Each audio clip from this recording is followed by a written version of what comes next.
Hey guys, welcome to another Sunday Sync. I'm in Arizona and we're going to go right to Charles. Charles has a question. Go for it, Charles. Said, how would you evaluate a new market? For my strategy? Yeah.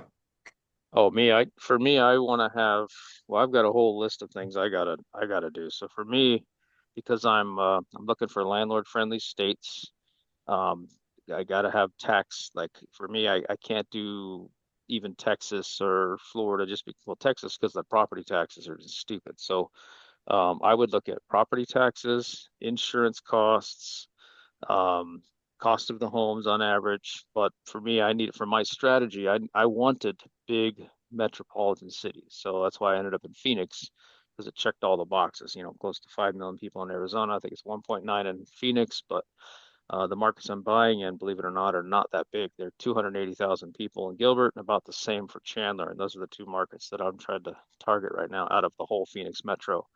But I'm doing that because the prices for the houses are a little bit more, but that's good on the tax side. But the rent income in those areas, it's not just the income. Yes, it's about $100 more, but the longevity, the people stay longer.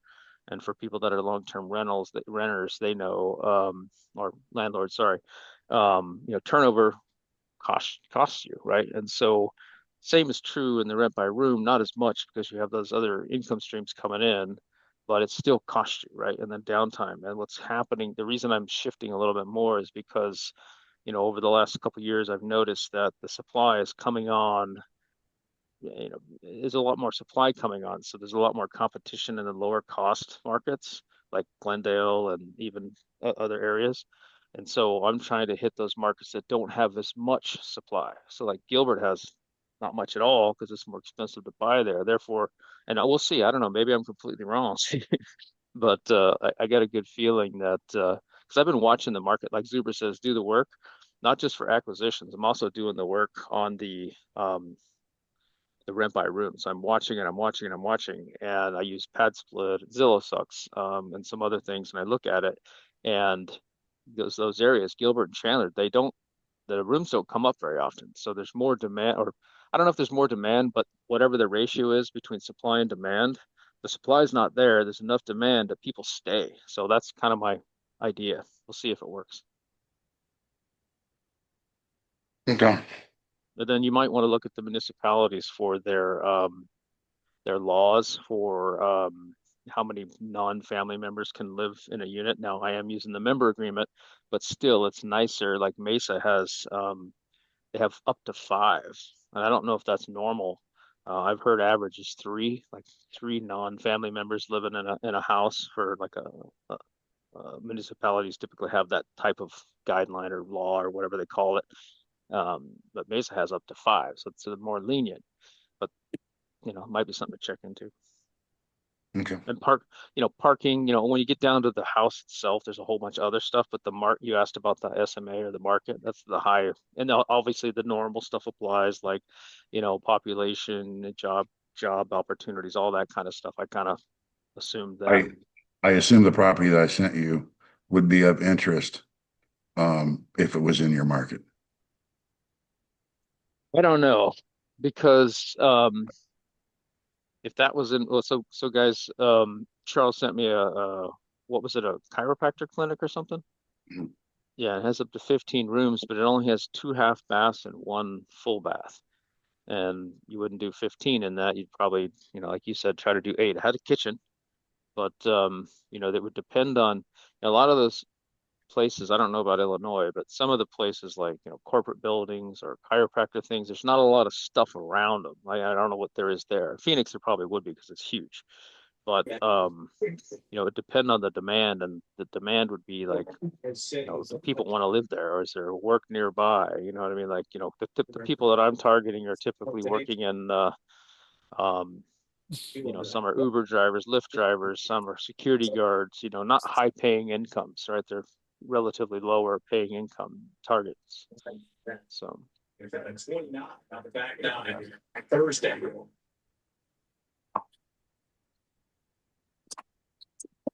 okay, cool.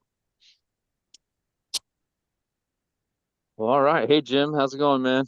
Hey, pretty good. I'm driving, so no grumpy contractor. No grumpy contractor. Yeah, man. I appreciate all your input. Uh, you too, Charles, and everybody. So, So when are you going online? man, I hope soon. I'm down here now, and I've got I don't know this week to get it up and running, and then well, not up and running, but some of the stuff done. And then my wife's going to come down and decorate it, and after that we can get some pictures. And so it'll be after the holiday, probably mid July.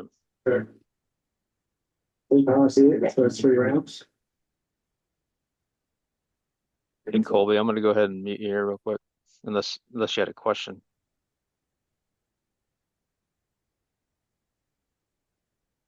All right. So what do people got going on? Well, I will probably be out in Arizona from the 7th. Yeah, that'll be week after next, after the holiday.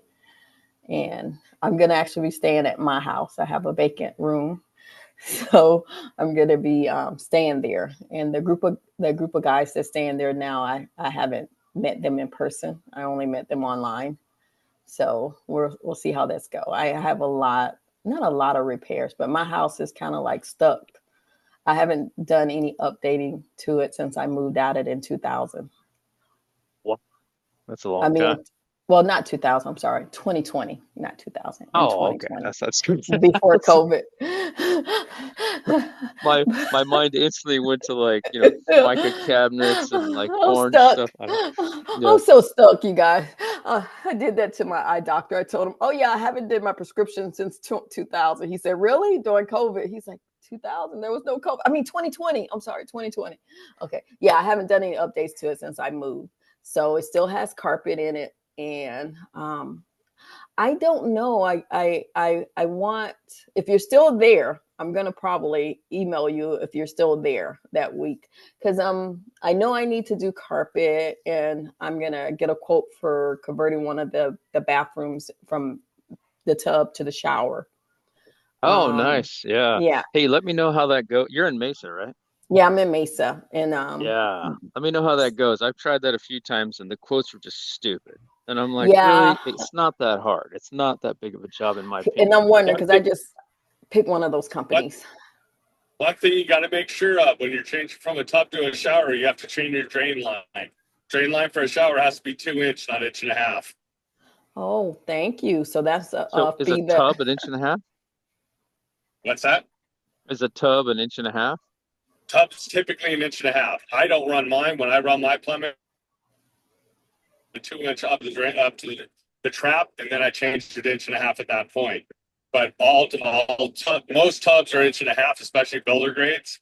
And then the showers are 2 inch. It's because the volume of water that has to go away at one time. Oh, A okay. tub can That makes drain sense. slower than a shower can. Shower's draining at all times. Oh, yeah. Because Interesting. I'm in a house now. Now that you say that, I'm in an apartment now, and I did look down at the drain. I'm like, wow, that's a big drain. And now that you say that, it does make sense. Yeah. But yeah, I'm just gonna throw it out there just to see how much it would. Or the tub, it just when my cleaning lady sends me before and after pictures, it looks very, very dirty. Every time she sends me the before, and I'm thinking this because the house was built in 2002. And I'm pretty sure that's the original, the original tub. And it's the cookie cutter houses in Arizona. So it's a plastic, it's nothing great. And so the tub to me, I think it's probably worn with, you know, three people showering in it 24/7. When I lived there, there was only two people, showering in it. But now I'm pretty sure it don't got it's used. So I don't know. So that's one thing. I'm gonna try to get a quote of, and I'm just gonna go to the big box people. I'm just gonna just get a quote of, switching it over, getting the carpet out, just to see, and all, just to see that. I'm also gonna probably try to do the camera installation. And I know you say it's easy, but I'm gonna call up Cox and see how much they're gonna charge to put it in. Because the thing that I'm gonna run into if they tear up, I need someone that since I'm not in the state, and I need someone that can come out and fix it fast. So I'm gonna I'm gonna probably see about getting those installed on the house. I was looking at 4 cameras, 1 doorbell camera outside, front, and then 2 inside in the common areas. So let me see what Man, else I'm supposed to do. I've been using the Ring on all the properties, and I went ahead and bought one of the Wise Duos because this house didn't have a power, and I didn't change out the 24-volt thing. I just stuck the remote one on there. The batteries last like a year, so I figured why not. And well, at least they do on other device. I don't know about this, but the picture quality is amazing. It's actually better than the Ring, and it's a Wise camera, and they're like half the cost. And since I'm already using the Wise annual subscription for, I forget what it was, 99 bucks, and I can add up to 100 cameras because I've got, multiple properties now. I just add it to the subscription. It doesn't cost me anything. Whereas the Rings are like what, 3.99 a month or something stupid like that. So I think I might even swap out the other properties from the Rings to the Wise, but I don't know. It's pretty impressive. And also, Okay. Tiffany, if you're going to buy fridges in the future, the Mesa TV and appliance, those guys are fantastic. I bought 2 side-by-side fridges that have 4 shelves that can fit milk jugs on each one of them. It's, freezer and so it's perfect for co-living, at least for 4 and 4. And I bought them for $749 and they're Frigidaires. And I don't know, so far I'm pretty happy with them. So Okay, I'm gonna write them down because I did have a refrigerator that I have 2, and I did have to call a repair on it earlier. Was it this year? Well, I used Hemlane, but the repair guy came out there, and I'm like, I could have, and I think the cost was about $250. And I'm thinking to myself, I could have just bought another fridge. At that price point, don't ever call appliance repair Yeah, replace. It's yeah, just that's not. what I do. Yeah, yeah. it's not worth it at that price point. Yeah, and it was my first time. I set a threshold of them not calling, and my threshold was, I think it's 300 on Hemlane. So they called out Mm. and got the repair person, and that was his total. I think it was a little under 2, but it was in between 2 and 250. So I haven't been to Mesa Appliance. I didn't have a good experience with it. I think it was Spencer. But I don't think I've ever gotten anything from Mesa. I Mm. don't think I've ever shopped with them. Yeah, I hadn't either. I called around and the 2 guys that work there, I forget their names, And you but said they it's the are big one fantastic. that opens. Is it the double doors? What Yeah, I kind can is it? take pictures. It's the side by side where you have the Yeah. fridge on the right and the freezer on the left. And Uh-huh. I don't do any ice or any of that stuff, water, nothing. It's just the, flat Okay. doors. And it's Because the that's what non, I have. it's The stainless, one, but yeah, the one refrigerator in there. It's not stainless steel, but it's white that I had when I lived there, and it's the side by side. But then when I got the second fridge, I got the pretty much one of. I didn't get the fridge before I left. I got it after I left, and I just got whatever Home Depot had for like, I think it was like $600 at that time, and it was the up and down. In fact, that's the second one that I got.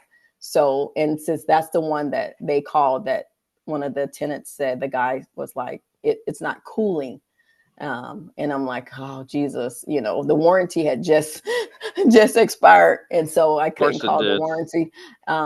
And it's a Henson I think a Henson, or I can't Oh even pronounce yeah, that. those are, Yeah, yeah. yeah, and those are. I was like, God, no wonder they had a 2-year warranty on it. I was like, because yeah, it's not cool. But anyway, so I'll check them out, and I'll see how the fridge is doing there, or whether or not I want to replace it. So, so those are my tasks that I'm going to be doing for the week that I'm going to be there. So Cool. I'll email you when I get there in case you guys are still there.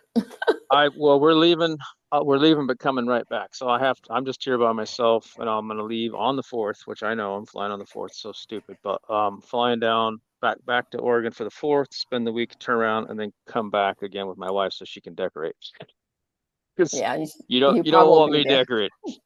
I'll and be here. I should be back.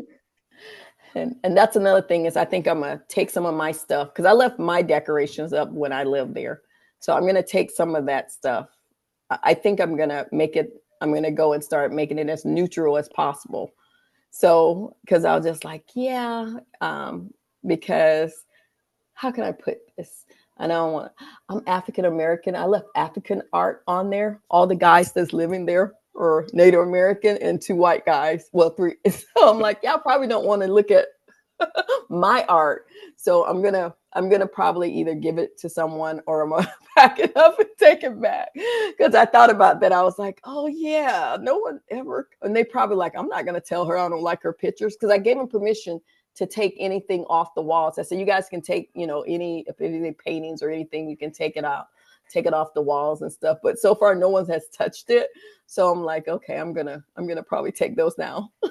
It's funny you mentioned that. We bought a house that was an active pad split and had one person in it, and they had paid a company to come in and do it all, right? Like they bought all these cheap beds, put up all this art, and it had flowers and stuff on all the art. So like, guys don't want to see that. And so we got probably 60-40 guys to women. And so my wife took all that down, but the problem was we weren't thinking at the time. We took all the pictures that were taken had all the flower stuff in it. And I have a sneaky suspicion, like we're full now, but we don't fill up as fast as the other house that's an eighth of a mile away.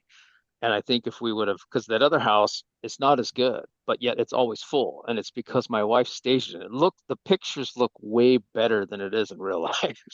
I mean, at least that's what she says. I think it looks okay. But I have a sneaky suspicion that those pictures, because with the pad split model, you don't tour it first. You just look at the pictures and book it for a 30-day or 12-week commitment.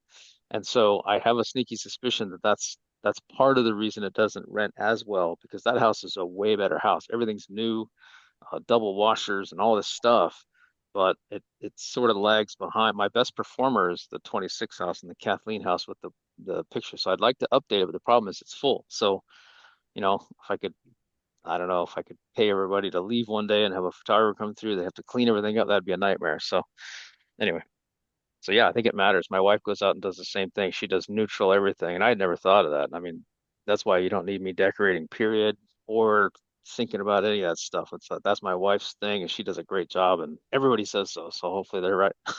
Seems to be working as far as the money is concerned, and so that's what matters, I guess, for a Yeah. lot of us. I was gonna look for like Arizona type pictures, desert scenery or something like that. I was gonna try to look for, or either just art, or either I might not even need as much in there. And like I said, I'm just gonna try to make it as neutral as possible, that I can do. And I had live plants that I left. Some of them are okay, and some of them are not. So I'm gonna get rid of all of those. I think my cleaning lady comes by and she kind of helps them stay abreast. But I think that and I think one guy was there for a while. He took care of them. But these guys, I was like, I don't think the plants are going to last. So I'm just going to get rid of them. So it's going to be a decluttering trip too. So that's what I'm going to probably do my whole time there, is to try to look for stuff that I can improve. And I'm hoping maybe to try to make another trip next year. But like you said, is I've seen the market more competitive since PadSplit came in. I actually interviewed with them when they first came in, when they first hit the market, because I wanted to see what they were about. But since I only had 4 bedrooms, they was like the minimum that they would take is 5. But I had issues giving them 15%, because for me, I wanted them to take care of the maintenance. So I'm like, if they would have just said, yep, we'll take care of your maintenance call, I would have probably say, okay, I'll install another room and go with you. But that's the problem. That's the one thing that I didn't like about PadSplit, is they didn't take care of the maintenance for that cut. And so I said, no, okay, I'm good. I'll pass and see how it goes. But I think it's a little saturated, and since my house does not look picture perfect, I try to always go 100 below market, whatever they're renting, 100 to 150 below market, because of that. But I definitely either got to step up my game, or either, go off completely. I feel like, either, and I'm not going to do that until the property's paid off. So far, I've never had a vacancy since I've been doing rent by room. So, nice. Well, it's because you have the 4 bedroom. That's awesome. yeah, Like with the 8 bedrooms, it's a lot of people, and some people yeah. don't want to do that, and I totally get that, but little different, So, same strategy, different approach. So I yeah. like that. So I'm trying to figure out, I'm going to give myself, next year, once it's paid out, to continue to see if I want to continue renting it by room, or if I want to um, just do it normal, long-term rental, find a property manager. But I don't know. It's funny because the strategy has worked for me. Um, and I'm like, well, you kind of know how to run it now. Do you want to try to switch to something else? I'm just going to see how long it takes me to fill this next room after, I make the changes and stuff. And if I feel like it's a little bit too saturated, then I'm probably going to switch. I used a handyman to do my LVP, and it was pretty cheap. I think it was like, I have to go back and look. Whatever it was way cheaper than all the quotes I was getting from, contractors and all that. And he did a good job. So I was, he's a different kind of handyman. He used to work for a construction company. So if you want to call him and you want to come over and look at the Morton property when you're here, if I'm here, you can see what kind of work he did. If the member will let me go in the room, I guess. Um, I think I have some pictures and check him out. Guy's name's Alex. He's a young kid. He's pretty eager. He's worked with me on several things now for the last, I don't know, 5 months. So, Yeah, and I was because going to the thing say, is, if I you, have to figure out how I'm gonna do it with only one room is vacant now. If I do go ahead and do the flooring there, and the guys are pretty nice. I think one, they're working full time, and one guy takes off and go up north, so they're pretty good, and they're probably happy. But I'm gonna have to, like he doesn't have to come in and do the whole house at one time if he didn't want to do it, So yeah, that's that's what the I had to thing. do. I had one room that was available, so we did that one. And then what he did was he just bought all the LVP and left it in the garage. And I have a storage with a lock, so he left it there. And then when the other member moved out, then we did that room. And then I'm just going to continue on to. I've got two more left to go. So, but That's I a was good going to say, if you idea. wanted to find, yeah, if you wanted to find, well, it's cheaper, and it's the same stuff that way. But my wife, she'll go around to like Scottsdale and different places like that, and go to the Goodwills and get plenty of nice art that's relatively inexpensive, Yeah, and sometimes she'll that's have it for, exactly what I was thinking about doing. yeah, yeah, so it's nice. Yeah. And then Burlington Coat Factory, which I would have thought sells coats, apparently they sell art and stuff like that too. Yes. She Yes, goes they there, do. it's pretty cheap. Yeah, they're reasonable. Yeah, very reasonable. Okay, that's some options. Well, I'll email you for Alex info in case he needs Yeah, some more work. yeah, here's the fridge if you guys are seeing my screen. This was I think it's normally like, I don't know, 1100 something, but I don't know why, but Oh, I that got it is for 7. nice. Yeah, and this is that non-smudge stainless or whatever. So this is the one that's in the fridge spot that we need. It's counter depth. Actually, it's not counter depth, but it's not bad. It came out to like 31 inches in this open, so it sticks out a little bit. You can see down here. Are you guys seeing it okay? Or Yeah, yeah. looks good. So here's the other one. I've got boxes things. So I've got two fridges, same, and let me show you the inside. So this is cool. So you've got, well, let me show you the one with the milk in it. There you go. So this is the shortest one. So we have 8 people in the house. So this would be 1, 2, 3, 4, and I would label it as such, 1, 2, 3, 4. Then on the door, I'd go the other way around. I'd put one down here because one has space and the bottom one's. So I would just do 1, 2, 3, 4 because 2 liters will only fit in this, and then you get the same thing on the freezer side. So yeah, they work out pretty good. Well, we'll see. I mean, I feel like they're going to work out pretty good. I stuck water and a And 2 liter in there just to make sure they fit.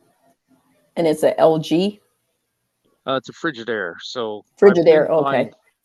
I I've looked them up. They seem to be okay. I stay away from LG and Samsung and those. They're just, for me, they're just I not like whatever. The Whirlpool. Whirlpools, yeah, Whirlpool's what I normally buy, but this was pretty good. I did have a problem with the Whirlpool here not too long ago. But anyway. So I got some chats. Bring that up. What's up, fellas? And Tiffany? That's fun. So Mark. So Mark, I liked your thing about I'm guessing that was pointed towards Chester with the $20 thing for up to 10 people or 20 people or something like that. Absolutely not. I would never direct it at Chester specifically. It was for anyone, but yeah, I'm surprised he hasn't taken me up on it yet. Me too. That's funny. So Mark is offering for new school students to pay their first month to evaluate it. So free join $20. So if you go to Mark's Financial Firefighter YouTube and subscribe, and then let him know, and you want to join Skool, and he'll check with Zuber and Oh. Well, I'm just get it paying it going. forward because, like I said, he reimbursed me for the tickets at the event. So I was like, hey, man, I'll pay it forward and see if we can get 20 new people to test out Skool and see if they like it. Let me know how that goes. If you run out real fast, I gotta check with the wife, but I was thinking maybe we can, I don't know, we're pretty tight right now, but I'll match it, Mark. Oh, hey, this is my thing. You guys can't jump on my thing. Oh, you can Nah, use yours, Ty no. said That's hey, absolutely, man. Because even like Mikey said, yeah. So yeah, I mean, and we got a bone to pick with you. Ty said he I'm would out of join too. here. I'm out. Yep, yep. Carrie's the one that noticed it. You and that damn Bucky's cup. Hey, I need your address. I'll text you. I need you to text me your address. We're gonna send you another local um Midwest coffee cup. Bucky's is amazing. I know. Yeah. I'll send you one of those gorilla videos they made for Bucky's. They no they those people that has the two gorilla, the AI ones, and they're like, oh, and Awesome. they drop food on the floor and they're like, I don't care, Bucky's is so clean, and they're like eating the food off the floor and Oh my God. We're gonna hook you up, but brother. yeah, all right, man. Yeah, I love Bucky's. My son loves Bucky's. We spent like $300 that day we went in. It's easily done. That is Bucky's. It's a It's like Walmart, Bass Pro, and a gas station all met together and had a child. Nice. yeah, But yeah, and and that for profit. and they pay super well. Like if you go Yeah, look on their website, they yeah. pay their employees like super well. I think the food court manager or whatever, he gets paid like close to 200K a year or something. Um, like the car wash manager gets paid like 200K a year.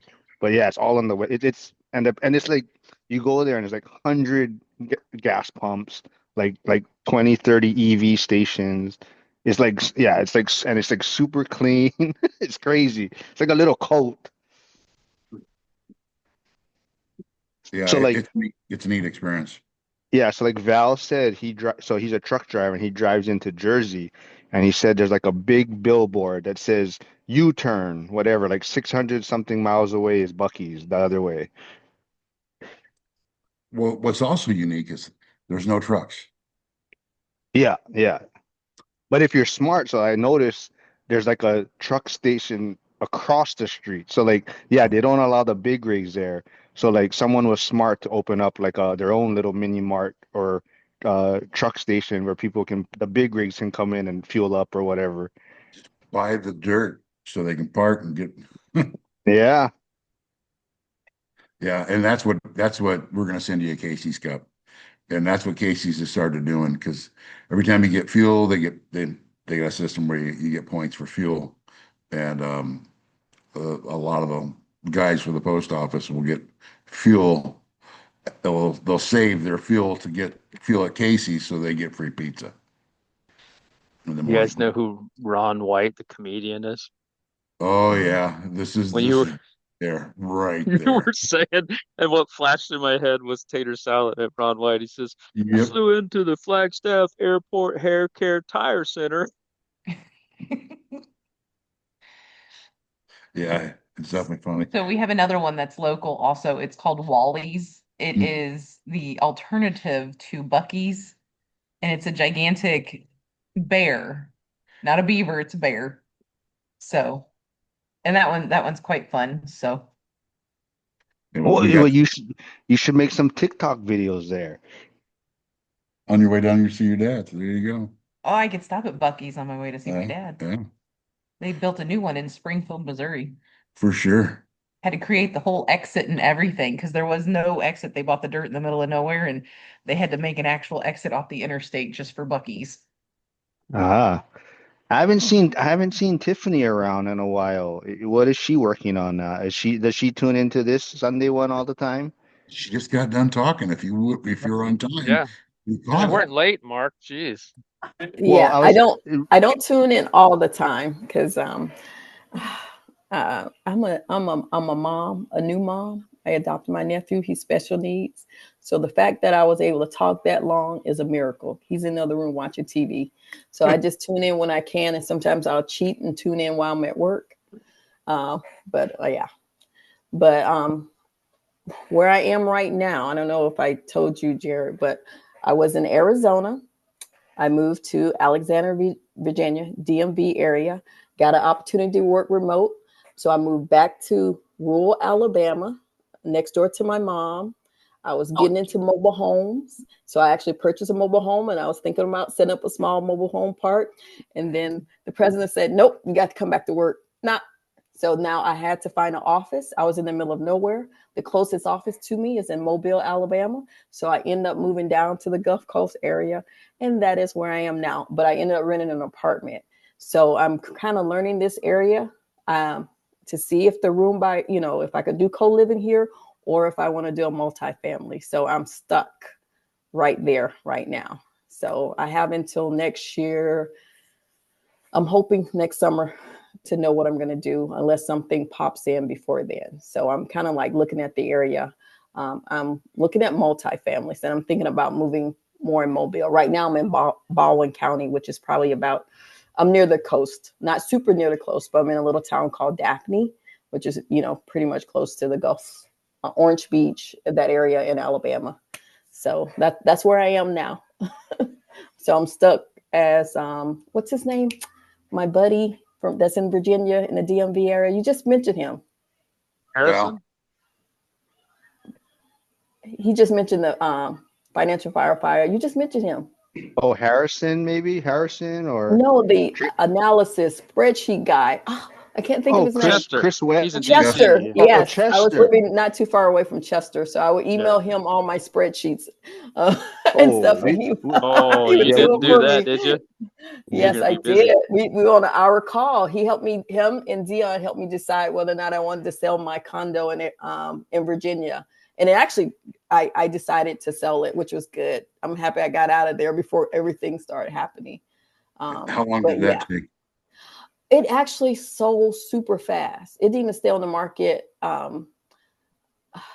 I put it on the market for 277 in August. It was a one bedroom, one bath condo in a gated community. Um, and I was happy for that, but it ended up selling for 299. So I had a little under 7K profit from it, and I was happy because it was in an HOA community. So condos, I don't. That was my first time ever living in a HOA condo area. It's not for me. I like space, wide open space. I kind of like space, so I'm not sure if I would either move in one or especially trying to rent one out, like in real estate. It's just too much working with an HOA to that magnitude. Some of the HOAs, like in Arizona, they're not, some of them are and some of them not involved. And so I didn't have a bad experience, but I hate everything selling it. You had to do all these checks. It just got on my last nerve, like they had to inspect, they had to do this, and they nitpick this. And I was like, where were you guys when I bought this condo? But it was very minimal repair. But it was just having that extra layer I didn't care for in the because it was like a 17-story high condo. They had their own maintenance people, own office people, so it was like one of those things. And but I think my goal is to try to stay away from HOAs from here on out if I can. um, it just, to me, it just didn't, I just hate having an extra layer.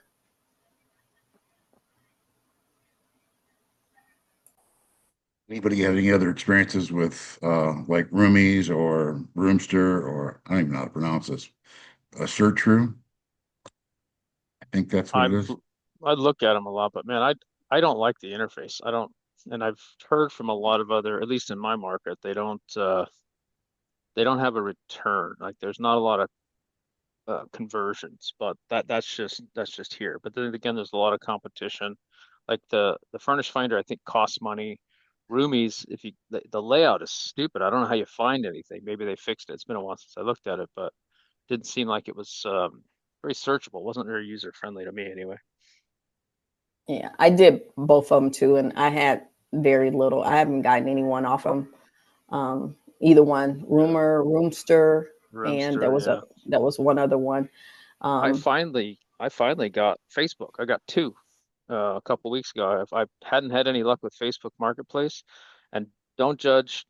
I'm a dumbass, but the difference is I went out and joined a lot of the local Facebook groups. I had a couple, but I joined like all of them I could find. And so then when I posted, I go and post in all those forums. And I'm not a marketer, so that was the difference, I think. So if you're gonna try to use Facebook Marketplace, go out and join all the local, rent for rooms and real estate type stuff. I had like two, and so I said in the past that I didn't get any real conversions. Well, it's because I wasn't doing it right.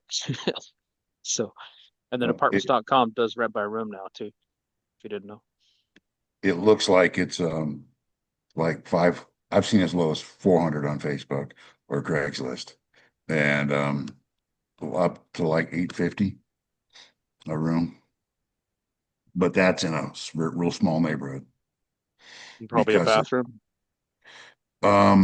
it's two hospitals and a college Hmm.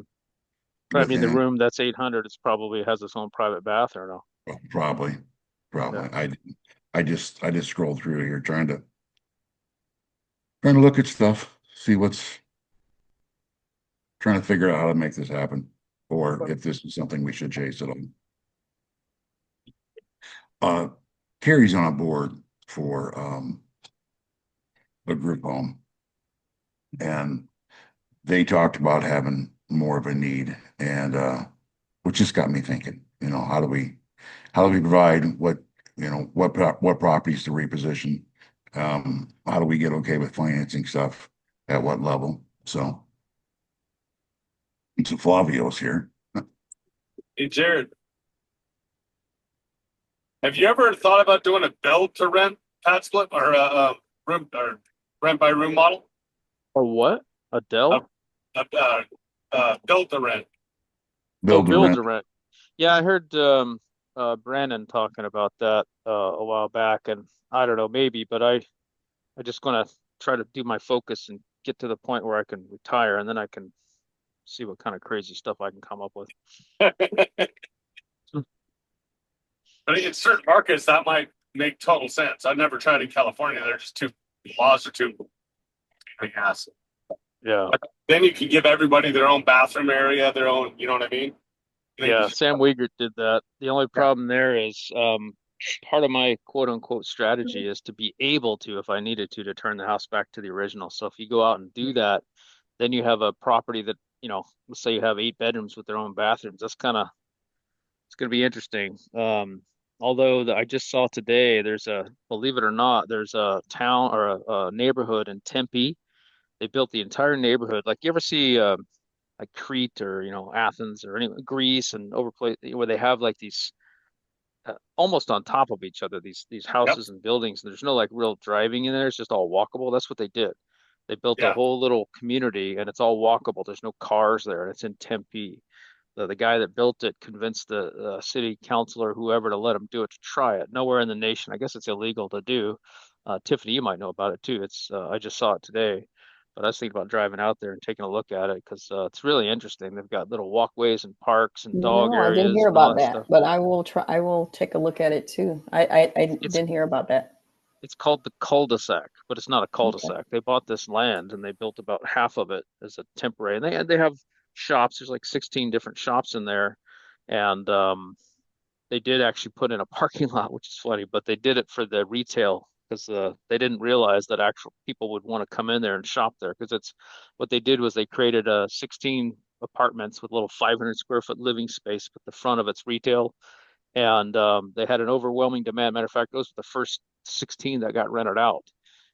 Small businesses couldn't afford to have, the big 5-year, 3-year leases with the big down and all that. They couldn't afford that. So these smaller vendors rented out the place and then had these shops, and they're quite boutique kind of things. They're kind of neat. So people got attracted there for the one-off specialty things that they're doing. So anyway, it was interesting concept. I was going to go just look at it for the hell of it.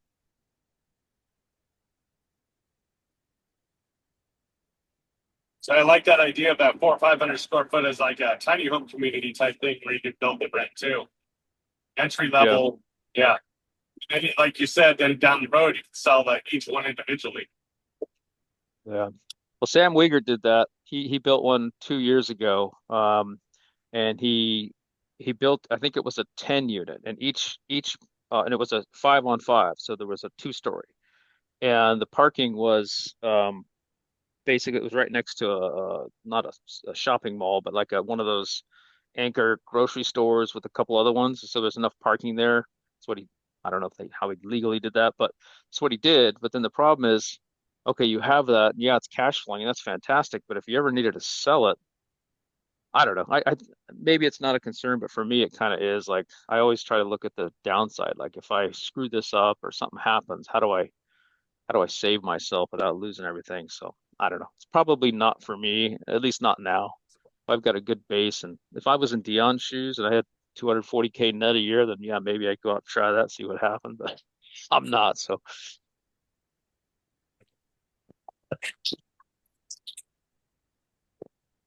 hey, Wayne.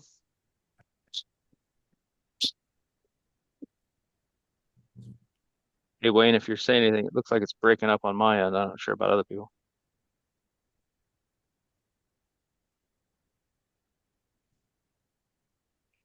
Hmm.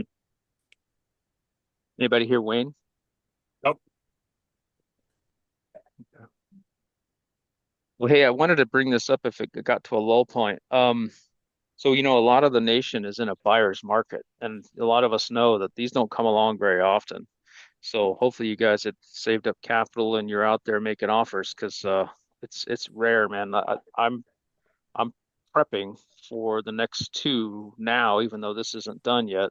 I want to get this thing done and work with my agent to start firing off these offers because man, I'm hearing all kinds of good stuff. I don't know, Tiffany, if you are, and the like this place I picked up for what 40 70 grand off, and the one before was 120 grand off. So for me, I've already been seeing it, but it's supposedly getting even better. Um, so like Zuber says, this is the time to make your great deals.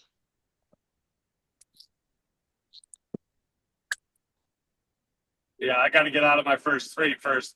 Then I definitely Yeah, flip that yeah. money over to say the next ones. Yeah, and don't discount the I haven't done any, at least on the borrowing side, but don't discount the private money lenders out there. Like Zuber says, leverage your network, talk to people. I've been talking to private money lenders. I've got two, and I've shared the deal before, which I don't like, but we'll have to, negotiate if I find the next property. So the next one I'm buying regardless with my own money or somebody else's money, but at least I have that, you know, network Yeah, working and that's negotiating. absolutely impossible for me to take something else on. There's no way. Yeah, for you, but others, yeah. Yeah. I'm still, but that's the biggest thing though, is I am taking a little bit of time each day to research all those things. Yeah. I'm just thinking in my mind, like, back in 2008 through 10 or 11 or whatever, those times were good. I wish I would have bought then. Thinking back to 2000, 2001, those time frames, I wish I would have bought then also. And I didn't. And actually, I was going to buy a house that was 80 grand in the Phoenix area. Actually, it was up in Peoria. And this was before the 101 or the 202 or one of those freeways was done. And so it was 101. 80 grand. Was it the Yeah. 101? Yeah, because this was before that was even done, and the house was only 80 grand. As soon as they finished that freeway, it jumped to 120, and I would have bought that back in the early 2000s. And today that house is like 700,000. I'm like, son of a bitch. I didn't do it. So woulda, coulda, shoulda. So now I'm like, all right, let's do this now. And even if I know we're gonna lose a single digit drop in equity. That's why you have to buy it deeper so you don't actually take that hit. But even if I did, I don't care because I'll hopefully be cash flowing on the next one as well. Yeah, I'm hoping to close on one more this year and then do 5 next year. But I'm also changing my actual construction business model to incorporate that. Also, It's a combination of both. So I'm doing remodeling and the burrs. So I just scheduled it accordingly. I have certain people that do certain things. They're doing that. I'm working on another project. It's just a matter of scheduling yeah, it's all scheduling. So, and I get paid through the refinance. Any salary I need, I incorporate that into the deal analysis. And let's say I need 5,000 a month to live on. Well, I incorporate that into the deal analysis, and I get paid once I refinance. And then down the road too, especially if I scale in my area where I live, any maintenance has to be done. I'm doing it myself, so I'm getting paid for that too out of the tenant's paid maintenance. What do you call it? So that's a whole goal. In 3 years, I hope to be doing this completely full time, where I'm maintaining local properties and managing builds on the other areas. Because I want diversity. I don't want just California. I want to be in a couple different markets where, because each market's different. Like I disagree that Pittsburgh area. I don't think it's going to go down. I think it's kind of a stable area right now. I don't think it's as much a buyer's market. I think it's kind of like just in the middle. And there's all areas are different. And hopefully this buyer's market's going to continue to like second, third quarter of 26, which I think it will. We'll get a little bit more competition coming in if the rates come down. That's for sure. So I'm actually kind of liking the rates up higher because less people are in. Buys you a little time. What that? Buys you a little time. Yeah, exactly. Yeah, because most people aren't going to jump into them with this rate like this. But I figure, hell, why not? I mean, I can refinance in 2 years. That's why I've been doing it. Yeah. If I can make a cash flow right now and get my money back, I'm going to go as many as I can. Yeah, I don't know if you guys have been watching Zuber. I'm sure you have, but he's calling for September where the change is going to happen, and I'm like, dude, that's too short. I need a little bit more time. Yes, I agree. Push it out, man. Give me another. I mean, I'm still going to do it, but I won't be ready. I'll have to carry the mortgage for a month or two longer than I normally would, like I did this place. But that's fine. Well, that's like, so now I have 3. So I'm taking all 3 of them and I'm kind of re-strategizing it. And it's going to, so I get a deeper discount on a lot of the material because I'm using all the same flooring. So I'm buying pallets of it instead. Yeah. So I'm kind of combining all 3 together in a way. I'll separate them out kind of, but I kind of changed that focus rather than trying to rush through everything. I'm going to kind of Nice. work them all together. Nice. Yeah, so the first ones are going to take a little bit longer to get done, but overall it'll pencil out.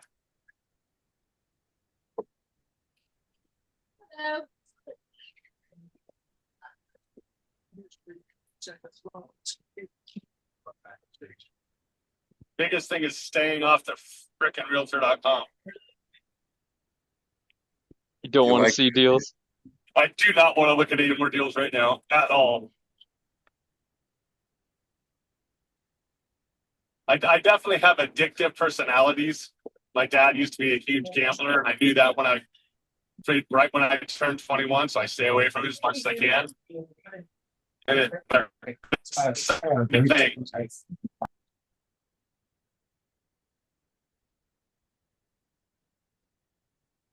It's pretty bad when your views on realtor.com are over in the thousands.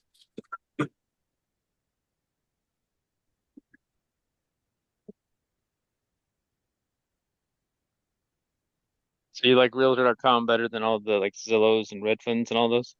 I personally do.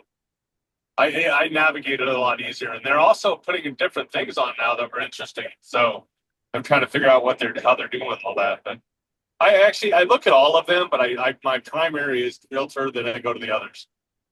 Zillow has better rental lookups, in my opinion, but I just like the format of Realtor.com.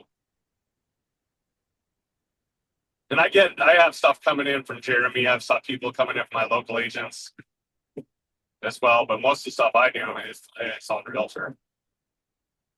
It's funny when I get the wholesale stuff, I look at it and I'm like, oh, good, there's no parking. Or I'll look at it, I'm like, oh, good, it doesn't have enough square feet. It's like I don't want to buy it right now. Some of the wholesale deals I've been getting sent, they just don't pencil out that well. No, you have to lowball them too. Yeah.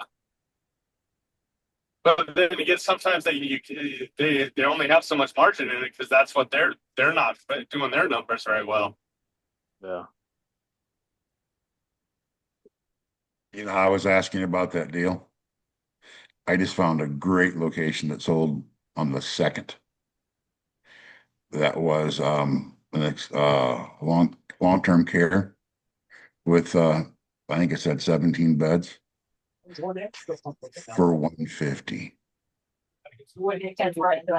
And I was like, there's no way you compete with that because that's literally across the street from the college. Oh man. I'm like, no. That answered my own question. So I find that checking the Well, sold, you're signed up for Matt's course, right? yeah, One of the things at Matt's course is you call the college because if they can't house all of their students, having a property right across the street is not necessarily a bad thing because a lot of these colleges cannot house their whole population. that's the way this one is. Yeah. And that's what I'm saying is this was a 16 bed commercial long term care facility that just sold for 150, which I found three in the neighborhood for 170, but they were only duplexes 2 months ago. So Mark, it looks like we just signed up for looks like some courses for real estate or realtor licensing. So yeah, I think I just got the hello code for Miss Carrie and me to get a real estate license, at least the training done this summer. Oh, nice. Yeah, you may as well do it. So yeah, give her something else. If you look into, I'm assuming you're doing Illinois. Yeah, So look into what reciprocity they have for other states or whatever. That'd be well, cool to know. I know Iowa transfers. Okay. I haven't looked over to Indiana yet. So The weirdest thing for Oregon, it has reciprocity with Georgia, which I don't understand. But other than that, it doesn't, from what I understand. My wife took hers. It's like that's weird. It's Georgia, Oregon. Okay. it just seems to give you more exposure and it gives you an opportunity. Yeah, So it works for me because Atlanta is one of those markets that's a little bit cheaper than Phoenix and has a lot of the same characteristics. So Did you potentially guys down the watch? road. Did you guys watch that episode with Hemlane in Zuber and Atlanta starting to make it to where real you can't manage out of state? Only I did see that. Yeah, yeah. you need a PM, right? Yep. That's good for Hemlane. No, it's not good for Hemlane. Why? You have to have local property managers, not Hemlane. But Hemlane couldn't they hire local? They'll have an association, but you're still paying that property manager. That's the whole Mm. point. Well, hopefully that doesn't catch on because if that happened Yeah, in Arizona, which exactly. I'd yeah, Yeah. it wouldn't, but Arizona's not like that, I hope. Well, technically I'm a resident here, so I'm here now. So I'd be good. I'm self-managing. Yeah, that was my thought too, is have a second home in Pittsburgh. Because I'd be there enough to where that would warrant it.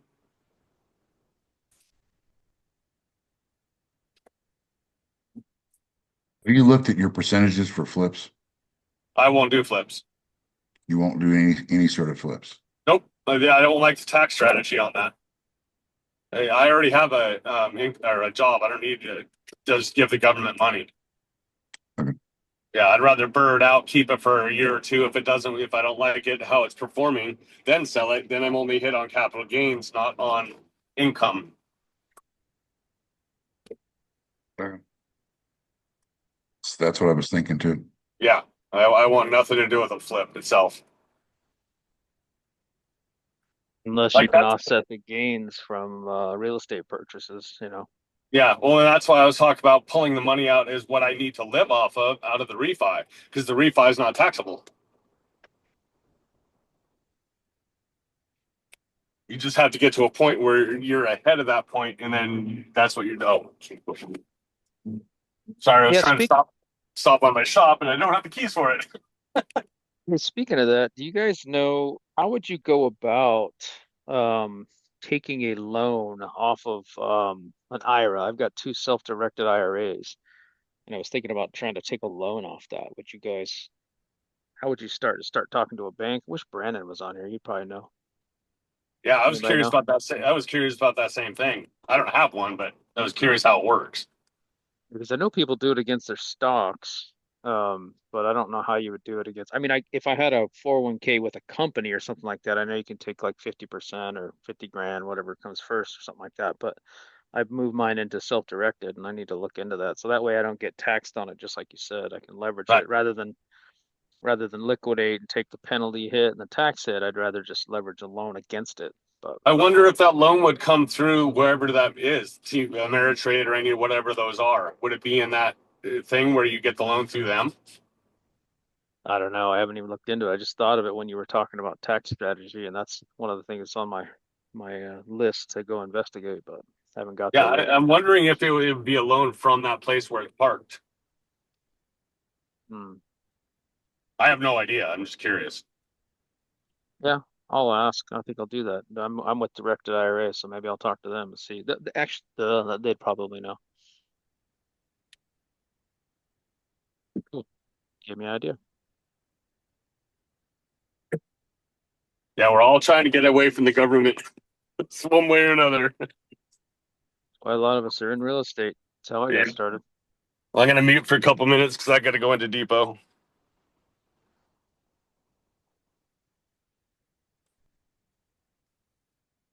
Hey, Robert's on. I haven't seen Robert in a while. Yeah, been a little busy trying to get things in order. Usually Sundays, so what's been going up on here since like March has been raining every Saturday. So Sundays are my days to have been my days to get outside. It's probably been the first Saturday since the middle of March where it hasn't rained up here. So I actually got outside yesterday. Nice.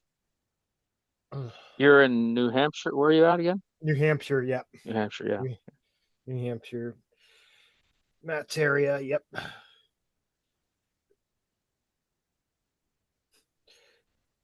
So I guess I'm having a fun experience with trying to get a zoning variance. Matt made it. Matt, when he presented it to me, made it sound way too easy, and now I'm just discovering how much of a nightmare it can be after discussing with multiple lawyers about this. What do you get variance on? Sorry, what was that? What are you getting a variance for? I'm trying to turn a two-family into a free family. So so basically back in March, I made a off-market seller finance deal. Why I was really excited about this deal was it was a duplex. So first floor, second floor, two units. They're both two beds, two baths each, which is a pretty nice unit because every bedroom has a bathroom. So good for good unique roommate situation. Probably willing to pay some premiums there. Need to test the market on that. But the third floor was like this weird, how do I put this? Dormer style kind of thing where they weren't listed as bedrooms, but like the space was listed on the property card as like finished space. There was like six like kind of tiny small bedroom sort of things. Like the upstairs, it was like all finished. It had like windows, it had flooring, it had drywall, it had the heat was coming off the first floor boiler, but it had separately zoned heat. There was a bathroom up there, there was electrical up there, like everything. It's like really all you need to do is just separate the utilities and like put in the kitchen and you can call it done for another unit. So decide to buy this place. Matt's telling me I should buy this place like oh, just go get a variance. I've done it twice. It's like, well, I didn't say it was easy, but it's like you can go do it. So then I'm finding out it's like, just learning all the intricacies of zoning and how zoning actually works and variances and the whole process, and it's rough, it's brutal. Essentially, what you have to do is argue that your property is unique in some way, or bring some substantial justice to the city or town in order to let them grant you a variance. So the problem with this building, it's not necessarily that that I want to make a free unit. So free units are allowed in this area, but you need what's called a special exemption. So essentially, there's permitted by right, permitted by exemption, special exemption by the zoning board, and not permitted uses. Mine falls under free, which is basically you have to fill out a form of like, oh, you're not going to decrease property values, you're not going to cause annoyance to neighbors, it's going to do substantial justice, whatever. It's like all those things. The problem is I still need a variance because even though the building, I'm not altering the building structure, the building envelope per se as is. All I'm really want to do is mess with the interior. My building is a non-conforming building to the current zoning compliance because this building was built in 1900, and since then they've added a bunch of zoning ordinances to that it's out of compliance with, such as it's a 2.5-story building. You're not allowed to have more than 2 stories in this area, or the property needs to be set back a certain distance from the street while my property is on the street. So I need to get a special exemption to go to a free unit, but I also need to pull a variance out of everything it's out of compliance with, and basically, you know, argue with the city that, like, even though this is a non-conforming building that's currently out of compliance, they should still allow me to ignore that out of compliance and still let it turn it into a free unit. And yeah, basic short and summary. There was a whole hour conversation with a zoning lawyer over this.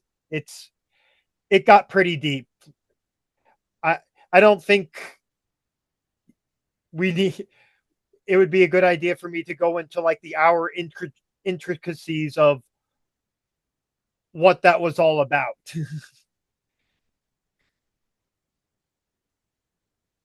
but essentially, what you're trying to do is what you're trying to convince the zoning board that your property has unique characteristics that differentiate your property from the rest of the neighborhood, and that your building would do substantial justice to the substantial justice to the town. So basically, my entire argument here is hinging on a couple things. One, that it's not going to diminish the properties around town, and it fits with the spirit of the variance because, well, my neighbor is already a triplex with basically the same lot size, and there are other like 6-unit there's like 3 other 6-unit buildings and a couple of other triplexes in the neighborhood. 2, my property is unique because it's a corner lot and actually meets one of the frontage requirements in the ordinance about the lot actually having 100 feet of frontage because it's on a corner lot, and the other street it has 100 frontage, and the fact that they specifically have a zoning ordinance that says, like, if you're a non-conforming lot size. So basically, they want, I forget the exact conversion. They want, just to build on the lot, they want 10,000 feet. And my lot is 1.8 acre, which I think is about like 5,000 feet. So that doesn't work. But what they say in the ordinance is if you're a non-conforming lot size, they want 100 feet of frontage on some road, and that frontage has to be where your driveway is. And just so happens, lucky me, I have exactly 100 feet of frontage on one road, and that's where the driveway access is. So, lucky me, my property is unique because of that, unlike the other multifamily buildings in the area that only have the one frontage on the one street and very small frontage. And lastly, I'd argue that, if you're going to if you're going to let me have a free unit, that by making it a free unit, it's going to get reassessed at a higher rate. And my property taxes are going to go up because of that, and therefore more revenue to the city. And because I am going to make it a triplex, it's not going to be, it would be a 2-bedroom on top, so you're only adding 1 or 2 more people to the city, as opposed to other options like me trying to meld the bedrooms on top with the downstairs bedrooms, which would be like a 5-bed free bath unit, which would then invite a huge family with kids and put a huge burden on the school system. More or less what I'm going to try to argue to them to let me have. Oh yeah, and all of this in considering the fact that the building envelope itself is not going to change. So more or less what I'm going to try to argue and attempt to do, because if this all works out, I bought the building for 400,000. At worst, I'm probably looking at 50K worth of work. And if I get it to a triplex, I'm looking around it being reassessed at, well, appraised at like 550. So 50,000 for $150 worth of equity. I'd really come out on top there. What's Good luck, counsel? man. What's the lawyers telling you how to approach it? Well, basically what I just said, basically, you want to basically 3 things: why your property is unique, and that they should grant you an exemption. You're not going to hurt the neighbors or diminish their property values, and that it would do substantial justice to the city. Which, why is it unique? Yeah, why is it unique, that road frontage situation? Will it harm other people's property values? No, because I'm just finishing off the attic. I'm not affecting the envelope of the building, and it would do justice by providing another housing unit and making my tax burden go up with like minimal government services increase. Yeah. Every time I've done one of these, it's been most productive to find out what the objections of the neighbors are. Yeah. Yeah, and usually as I hit those, it went right through, or I've stopped them before, um, by asking appropriate questions. We had somebody wanting to come in, and I didn't want a crematorium next door. So Luckily I've already, just because I've been at the building and it's a small town, there's a bunch of neighbors. I've talked with 2 so far, and they've so far supported. They're going to be notified. So I'm going to try to get them to like somehow show up at the meeting and say, hey, I like this idea, because that's actually another key that my zoning lawyer actually hit upon. Probably the most important thing is support from your neighbors. Yep. That is like that's the golden ticket to winning.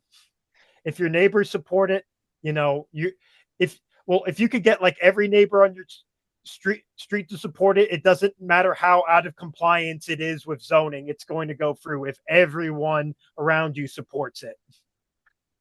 And barring making sure that there's no special interest on the board that would have a conflicting interest in yours. In other words, if someone doesn't want another landlord competing. Mm-hmm. So I've actually looked at previous like town meetings too, and well, zoning board meetings too. They're not just going to say no, is what I've gathered. They've actually allowed something like this before. Now, it was a totally different property that definitely had a little more like acreage than me. It was the same thing of turning a 2 unit into a 3 unit, but you know, the board is willing to play ball. And it didn't, and this person doing it didn't, this, I wouldn't say there's really any special interest. Like, this is a small, tiny town. It's like, this is not like big, big fish developers like coming in. There's only one like apartment complex on the canal, which is 20 units, but this is a small town of like 7,000-8,000 people. This isn't a big city where there's some big developer who's like trying to like manipulate the market. And this guy who did it before, he seemed like, he and the zoning board had no relationship, and they still let him do this. And this was back in 2021. He got in trouble later where he was like, in 2024 he like changed his mind and wanted to turn it back. It's like, nah, I don't want a 3 unit anymore. I want a 2 unit with like a big like garage. Now, they still let him do it, but there were 2 zoning board members who voted no out of the 5 in that instance, more of because they were upset that like they gave him the variance for a 3 unit, and then he changes his mind 3 years later, like mid construction. So that was more of them being upset at that matter versus like trying to. So basically, don't like change your mind and mess with their decisions. Is there anything else on the menu on the agenda for the board to consider? So in other words, if the community's all riled up over something, it may not be the best time to go seek permission when they're in the mood to say no to things. I do not know of anything that's riled up. Like, this zoning board has so far has only met one time this year. Okay. And it was over something completely different. It had to do with this was in the industrial zone about a McDonald's going in and about signs. Basically, you're in the industrial zone, you're only allowed one sign, and McDonald's wanted like a dual lane drive through that would have like 3 or 4 signs. They said no. I forget what the exact reasoning was. But it was like a no because they wanted to see something else changed. And if something else changed, then they would approve it. I forget exactly what that situation was all about. But yeah, this is a zoning board that barely meets. Yeah, it's how much does a yes cost? Mm-hmm. So, guys, I've got a 5 o'clock, which I need to scoot to. So, it's an hour drive. Thank you. Hey, Charles. Good seeing you again, man.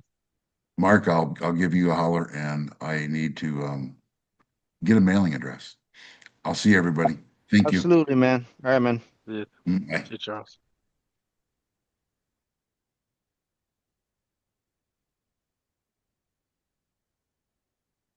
Mark, you should call him Chuck and see how he reacts. Why are you always trying to get me in trouble, man? You're the one that, likes to You are the one that commented, Chester, now's your time on one Yeah, of Zuber's videos. I couldn't resist, man. I was like, I'm a secret troublemaker. I like to sit back and watch the fireworks, Yeah, I'm surprised Sarah called him out too this morning. She's like, Chester, we're waiting for you. Let's all browbeat him into joining. Why doesn't he? I don't understand. Did he give a reason? Time? I How? have I have no idea. I really don't know. Well, it's like me with Matt's course. I should take that. I just the time for me is the problem. Well, Look that's a out for little. it soon. What's that? Oh, I'm just telling you, if you want to take Matt's boot camp, look out for it within like the next month or so, because I know he wants to start it again like early September. So he's probably going to be announcing it sometime in July. And Yeah. he already has, what is it? It's 15 people and he already has like 8 rollover spots. So if you want to take it, it's like the first 7 people who sign up win. Well, for me, it's time. I don't know if I'll make it. Plus, I'm going to be throwing out offers and hopefully I'll get another house under contract. So right after this one's done, I'll move right into the next one. I don't know. I've been waiting for this time for since 2008, so I don't want to miss it.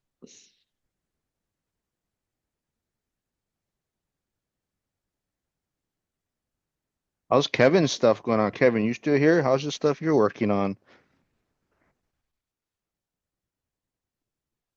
Yeah, whatever Hey, it how's it is. going? Yeah, I had the kiddo sleeping, so he's in the background. It's good. About to close tomorrow, so after that, we're just gonna get rocking and rolling on full full rehab essentially on a property. While we're doing ADU build on the side. Cool. You heard Derek is gonna be in I think next week, yeah? Does the Sunday Zoom call or Oh, for no school? way! Yeah, Yeah, Excellent, Derek, the ADU guy. Yep. perfect. Yeah.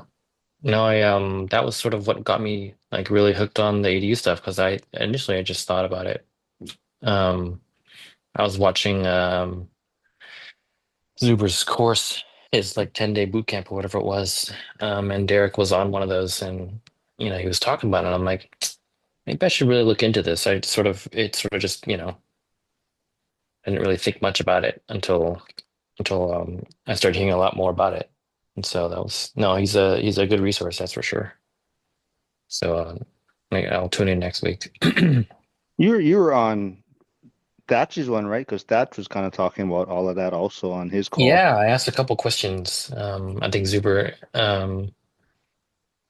pinged or pointed out one of my questions about the um strategies to sort of get into door knocking and stuff. I mean, no, I'm not out of state, but I'm pretty far away, so it's 500 miles away, and the area that I'm looking at is really small. So I am looking in a sense to go off market if I can and really pinpoint things, like he's talking about, like sort of a sniper style, um, really um, small buy box, but yeah.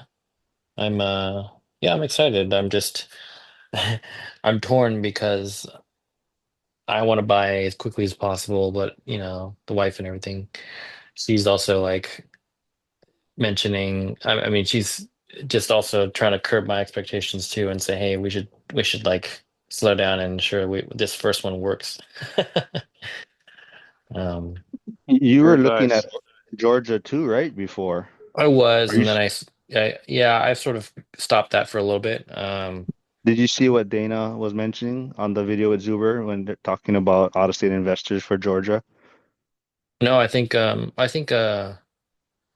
was talking about it earlier about how you'd have to have a property manager. Is that right? Is that Oh what? yeah, yeah. It's gonna be like Hawaii where you cannot manage your own property. Gotcha. Yeah.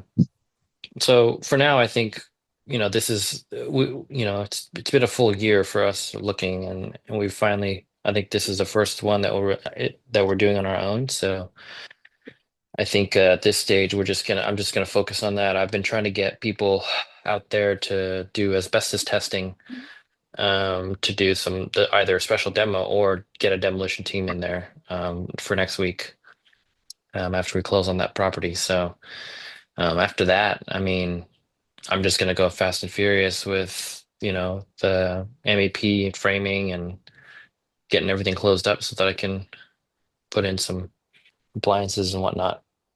then get a renter in there as soon as possible. Nice. How was the meetup last week? Um, Did you go? Didn't you go? which meetup was it? The NorCal meetup? Oh yeah, no, that was good. I showed up a little late. I had to get the kiddo down and everything. But I came down and hung out for a little bit and left a little early because I had to drive back up. But no, it was good. It's good meeting Jen and Jim and Frank in person. Frank's a lot taller than I thought he was going Oh yeah, to Frank's a be. giant, man. Yeah, 6'4". Like, oh, Yeah. great. Yeah, no, exactly. But yeah, no, it was good. It was good to, see face to face with people, not just online. So yeah. Why didn't you come along? Everyone's Ooh, waiting for you, Mark. I was there in spirit. I was on the live. Yeah, okay. All I don't know. That Casey guy's a troublemaker, though. right. That's right. Yep. Yeah, so just to sort of you guys were talking about earlier, Jared, about what you guys do initially and set up the whole Wise cameras. I always look. Thanks for the recommendation, by the way. Um, I'm looking to sort of get things going. Is that like the first things that you do? I'm getting like internet service and everything transferred over, and just about to get that set up. I think I might start with the whole Wise thing. What's the subscription about? Oh, Um, if you have multiple cameras and multiple properties, you can do this subscription thing. So you don't have to.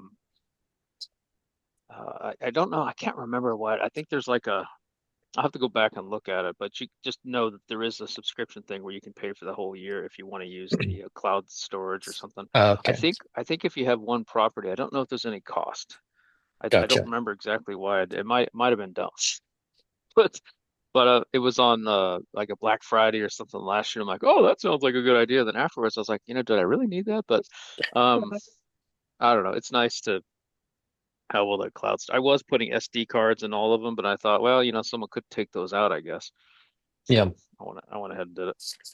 I think Are you do you? get like a certain amount, but I think it only lasts for like a week or something, and it rolls over. Mm, There was a reason I did it because I want to be able to have that history, right. so I can go back. What I do typically is if like recently, my last week, my cleaning lady said, "Hey, I heard a man's voice coming from this room, and I know it's a female there." So hate to be a nosy person. I don't normally look, but I don't want other members in the place to be like, well, they have a boyfriend or something like that. So what I did was I just looked at the door lock code on my Safely locks, and I found the last time that the door was accessed.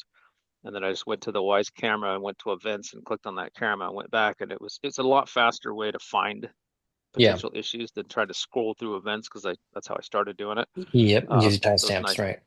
Yeah, so now I can correlate my lock door stamp timestamp with my Wise camera so I can go find it. And then I Nice. can't believe I missed this dude. This guy was like 6'6", 450, 500, big old dude.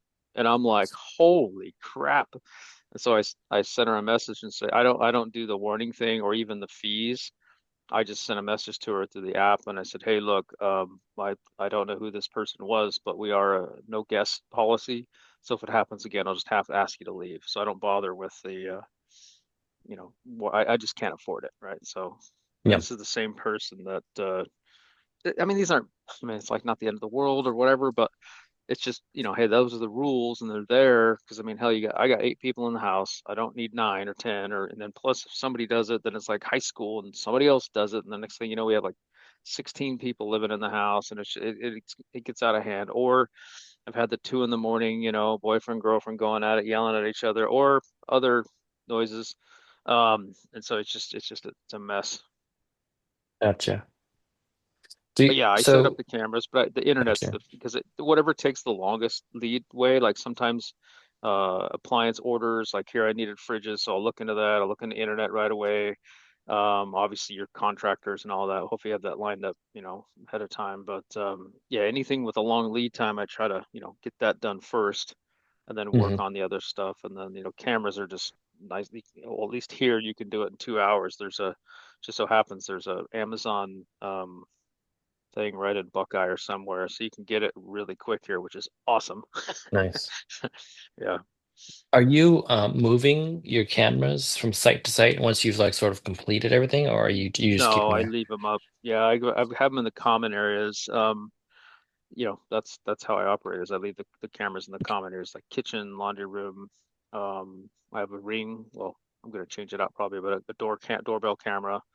Mhm. And then I've been putting them in the garages lately. I won't here because I don't need to. I'm doing something different here. I'm gonna put a keypad on the door that accesses the garage, the man door, because there's no reason for anybody to go into the garage here. There's two back doors, upstairs and downstairs, and a front door. So they don't need to go in the garage. So I have my truck in there and I store stuff in there. So I'll just put um, a keypad lock on there, the Sifley locks. So Nice. Is that so? Is that what you're using for all your doors? The Safely yeah, locks? all the properties, even the front door. Nice. Um, yeah, it's all the same, and they're fantastic. Like I mentioned earlier, the batteries last like a year. Um, You know, I remotely manage them from Oregon, so I've had a problem with one once. I don't know if it was true or not, but the lady said the 6 button quit working on the door lock. And what I do is I pre-program if I ever need to swap out the lock. I do two different things in this space. I have you know what, hold on one second. I'll be right back. I'm gonna grab it because I want to show you. And this is a little overkill because I'm kind of anal, but I am out of state, and so that's why I do this. Hmm. These um these little boxes, can you guys see that? Hmm.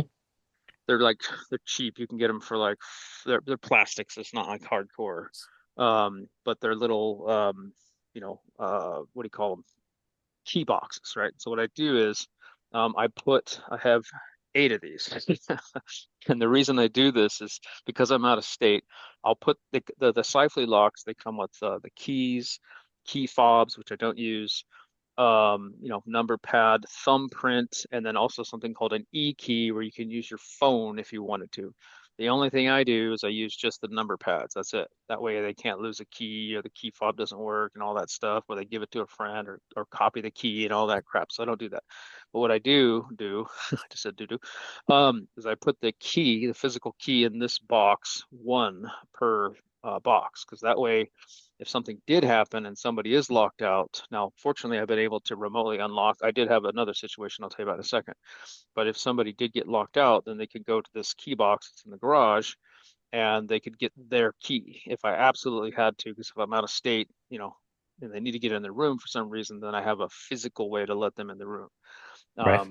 But so far I haven't had to do that. And that number 6 thing, I don't know if it actually failed. But I just changed the code where it didn't have a 6 in it and she was able to get in. And then I had the handyman swap out. I keep a spare and I call it spare at every house and it's already pre-programmed because in order to program them, you have to have Bluetooth. And if I'm out of state, obviously I can't do Hmm. that remotely. And so I did, by the way, I did think about having a PC or something here, and I was like, stupid. Let's just buy one. They're $79. Leave it there, call it spare, and that way, if I needed to, the handyman could swap it out, and then I could just change the name from spare to the room number or whatever it needs to be. So I've tried to mitigate things ahead of time so I don't have to. Oh, and the other thing I do is I put in most of my codes are 4 digit, but by default, when you buy the Sifley locks, they have basically an override admin 8 digit number, and that's in the app. And so that I leave that, but I also create my own admin password.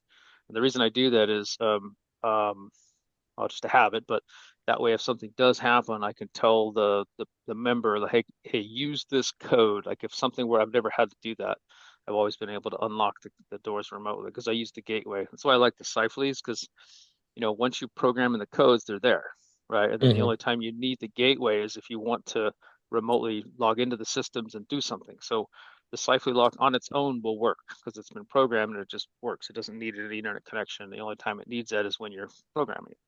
So Those that's Safely why I like locks, is that a deadbolt or is that what is that controlling? well, there are other versions. There's deadbolts and things like that. I'm using the handle. It's Okay. just I have it for the front door, and then I have it for all the bedrooms. And then this house, I went a little nuts. I've got one on the garage door, two on the back doors, um, and then there's actually an ADU sort of out back, and I haven't put one on there yet, but I will because that's going to be my room when I'm down here. And Hmm. yeah, just basically all the freaking doors I did this place. I don't know why, but well, the Nice. sump pump room, I don't want people opening it, so that's why I put one there. And I also needed a instead of locking it, I didn't want to have to like if I needed some service because the hot water heater's in there, the sewage pump is in there. Um, and if I needed a contractor to go in there, I needed a way to let them in. So I have it programmed to a code so they can get in if they need to. But I don't want the members opening that door because of the smell. Gotcha. So you'd recommend those locks even for, is that, have you tested other locks or is this just like a I thing did. that I sort of I works for you? tested the Dion Slate. Now he doesn't use the smart locks. I needed smart locks. Mm, And the reason I use the Sifely is they're cheaper, right? They're just less expensive. I think it's 129 for like the Schlez, or at least it was. It's been a few years now, but the Sifleys are 79 bucks a pop. And then every now and again you'll see them on sale for 69 or even 59. During Black Friday, I think I bought like 30 or like 25 of them or something stupid, and I've used them all. Um, nice. so yeah, I'm kind of a cheap ass, 20 bucks a buy. Hey, but when you're buying that many, it's nice because I knew I was going to be doing this. No, it adds up. So Yeah. yeah, and then the cameras I've done the same. The Wise cameras aren't that expensive. They're like 34 bucks. I can't Yeah. believe they're like a third, they're quarter the cost of the other ones. They pan, tilt, um, they're just a lot of value for 34 bucks, man. It's amazing, right? And they Yeah. track, right? And there's sound and all this stuff. And I'm like, dude, like that's a pretty damn good deal. So I've been using the Wise camera since version one, so for over a decade. So I really like them. They've come a long way. Yeah. Yeah. For sure. For sure. And I just Nice. like I said earlier, I use their doorbell.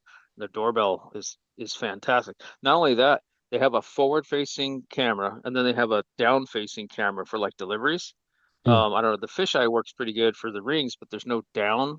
And yeah. these are, I can't remember what the cost was, but it was like I want to say it was 79 or it was about half the cost of a ring. And like I said, with that wide subscription, and the other benefit too is that not only is the picture, it's a wide fisheye, which is nice, and the picture's quality is ridiculous. Um, but the integration, because that way I can go to my horseshoe property, click on it, and I have all the cameras there, right? So I can see the front door and all the wise cameras in the house, yada yada. So that's a nice to have. But rather than going to the Ring app, opening up the Ring app and seeing the front door if you needed to, and then haven't had to do it too often, but then opening up the Wise app to see the internal cameras, it's all in one place. So I mean, I don't know if that's a benefit, but it's just a nice to have. Yeah. Nice. Would you recommend, I know yours is a little bit of a different strategy because then you're letting people in and out of each of the rooms or have control of that for each room. But would you recommend that if you were the Cyfleys for, just a very vanilla rental? Um, Yeah, maybe. I mean, as far as their use, I would, but I don't know. I've never done a long-term rental, so I don't know if people would want that or they prefer Yeah. keys or I think doesn't Dion use the punch code locks, but he has the manual ones, I think, Mm. because he's local. I like to be able to do stuff remotely Yeah, and no, I automate down agree. the road. Yeah, and that's sort of what I'm looking for too. I think I like your approach of it of just, I mean, I feel like I'm in a similar situation you are, minus like rent by room. In that I'm just going to be, taking this year, making sure everything goes smoothly, getting the systems in place, you know, flying back and forth for however many times I need to get things up in order and, you know, trying to get a system down. Um, One teeny little thing I'll mention is Sifely just recently changed their uh or their interface on the locks. So the newer versions, it doesn't say there's a new version. It's just instead of I had to change my documentation. So instead of the pound symbol, the hashtag in the bottom right, it's now a lock symbol. And so now I had to say, okay, when you go to the house, put in your 4 digit and then the lock symbol, and then that little change, believe it or not, people are like, what do you mean lock symbol? I'm like, the bottom right. So I know I have bottom right lock signal, and I have a little image and everything. And I was like, why did they have to change the hashtag, the pound symbol? Why? You know what I mean? Like everybody Yeah, knows hashtag, but now they changed it to a lock thing, and I wouldn't believe the people. Anyways, yeah. Good Yeah, I'd times. love to if you if you don't mind, I'd love to get a link to your the Cyfly. Oh yeah, all my YouTube channel, I've got all the links to all that stuff. But I can Excellent. go ahead and grab it. Let's see here. Yeah, buddy. I hope people that are new, like in investing, like I am, realize the current environment we're in. Like Zuber says, this doesn't come up very often. So if you've got capital or a way to access capital, now's a rare time, man. Like I think we'll look back on this and be like, oh man, I know the prices are high. I know they're going to dip a little bit. Um, at least in my market, Phoenix showed up as number seven as a buyer's, the top 10 that Zuber read off. I think Phoenix was number seven, something like that for a buyer's market. Um, but for me, I'm just so happy this. I'm not. It's horrible. It's bad. We're in recession, but hey, if it's here, I'm going to take advantage of it, right? Hmm. Let's see here.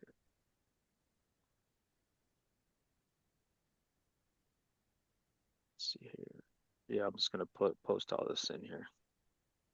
Yeah, that's sort of what I was afraid of. The whole we just got into a deal, and I don't want to go too fast and buy Hey, before things Yeah, get, Mark's on here. yeah. Well, yeah, I'm in this. What's funny is I'm in the same situation. I'm going to paste this in and see how bad that went. Did that work? You at least have somewhat of a track record. Like it seems like your three have stabilized, and your fourth one is really at least coming into shape. It's true. Um, Yeah, that's true. for me, it's like this will be my first, and I mean, I've guesstimated a cost for doing the work, uh, at least for the make ready, and who knows if I'll even hit that, Yeah. you know. And this is through hard money right now, so Ooh, yeah, you yeah, better have your numbers right. yep. And What's your so rate? Am I may asking? 10 and a half. Oh, that's not bad. And then any points? No points. I Oh, negotiated dude, them down. Yep. that's Yep. fantastic. Good for you, There's a man. yeah, there's a place that did it for 9.95, 9.95%. But they were asking 1.25 points. And like this market we're looking at like 900 $1 million home purchases. So obviously that actually makes a difference between that. But yeah, I got it to 0 points, and on the refi they will not charge points as well. So on the back end, if we continue on with them, um, you know, we'd sort of uh I get the refi without having any points. Or Dude, if I need do a they construction do loan. out of, is it just California or what markets are they in, or No, do you know they're the? they're all across the board. If you need it, yeah, I can give you. I mean, Ye- let me Yeah, see man, here. that's Yeah, fantastic. yeah, just let me know. I'll set up an introduction if you want. Um, Yeah, man. I would recommend if you do, you should get an additional. I would say you should get an additional, um, quote unquote competitor because they'll match slash beat them at least. But since you have some like that was the rate that I got was because I was like inexperienced. And so they'll go down from what I've heard and seen, 9.5, 8.5, I think is what they're getting to, for Wow. very experienced investors. Um, but yeah, so if you need an introduction, I'll happily send them your way. They're called Conventus. They're out in San Francisco. Um, but Juventus. Okay. yeah, Yeah, yeah, that's cool, man. yeah. So hopefully that pans out. But yeah, hard money. It's they're getting money on the rate, so it's interest only for uh anywhere between, I think they'll do 6 through 18 months or so if you need. And sometimes they'll give extensions for up to 24 months. Um, it's a bridge loan, so Yeah, yeah. That's cool, but man. yeah, yeah. Make Sorry, the sure kiddo I'm just setting woke up. I'm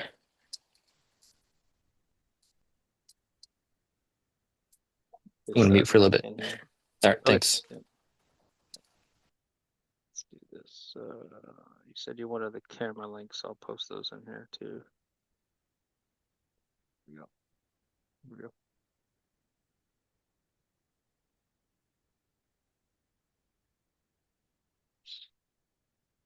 Okay. Does that work? Make it work. Oh, weird. It's putting the YouTube thing in there. I copied it off my YouTube. If you go to any of the REIJARROD in the description of most of the videos, there's the links to all that crap. You got a co-living calculator if you guys do co-living and all that. So cool. So who haven't we heard from? Is it Jacek or Yasik? Flavio? Jaskirat? No? Okay. All right. Any other topics we want to chat about, or we're approaching the 2 hour mark, so I'm not sure if people are burned out already or not.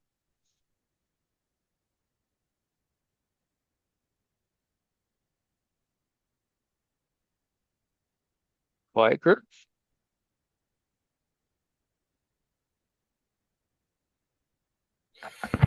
I guess I'll make a quick comment on something because this just happened to me, and people be aware, everyone else, so you don't get kind of surprised like me. So I was in the middle of a DSCR refinance, and one of the requirements of putting um, getting financing from this lender is I had to move my property to an LLC. Um, I didn't think about this, but my current was it insurance provider, which was really cheap. When they heard about this, they're like, "Oh, well, no, we don't do LLCs." So I had to go find another insurance provider that insured LLCs, and now I'm paying more for insurance. Not a lot. Why wouldn't you just find another lender? Do you get a really good rate with that lender or something? Yeah, yeah, Hmm. because when I so this was through Convoy, and yeah, because